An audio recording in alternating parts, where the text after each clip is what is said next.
بسم اللہ الرحمن الرحیم۔ السلام علیکم عزیز طلبہ و طالبات۔ آج ہم جماعت ناہم کا پہلا سبق حمد، شاعر کا نام مظفر وارثی، اس نظم کا تیسرا بند پڑھیں گے، تشریح پڑھیں گے۔ ہر ستارے میں آباد ہے ایک جہاں، چاند سورج تیری روشنی کے نشاں، پتھروں کو بھی تو نے عطا کی زباں، جانور اور آدمی کر رہے ہیں سبھی تیری حمد و ثنا۔ حمد و ثنا کا مطلب ہے تعریف کرنا۔ اے خدا، اے خدا۔ بند نمبر 3 کی تشریح۔ یہ شعر اللہ تعالیٰ کی قدرت، عظمت اور تخلیقی شان کو بیان کرتا ہے۔ شاعر کائنات کے مختلف مظاہر سے یہ بات ثابت کرتا ہے کہ ہر شے اپنے طور پر خالق کی موجودگی اور اس کی وحدانیت کی گواہی دے رہی ہے۔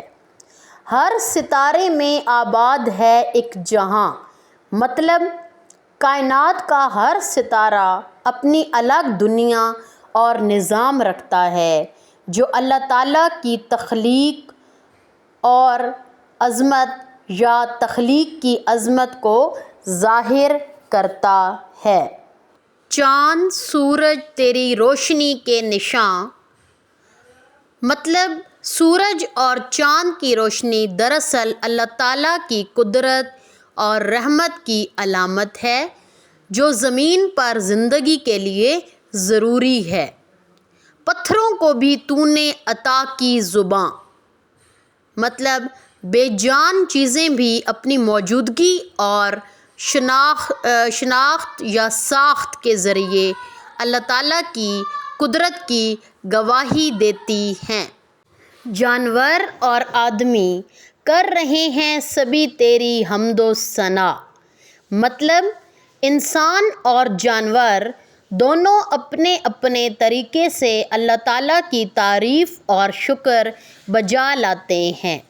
تشریح میں نے آپ کو ہر مصرعے کی الگ الگ تشریح بتائی ہے۔ اے خدا، اے خدا، مطلب عاجزی، محبت اور عقیدت سے اللہ تعالیٰ کو پکارنا اور اس کی بڑائی بیان کرنا۔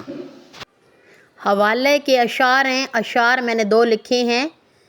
پہلا شعر جو اس تشریح کے ساتھ آپ لوگ لکھ سکتے ہیں: زمین و آسماں میں ہے تیری ہی نشانی، ہر شے میں چھلکتی ہے تیری حکمرانی۔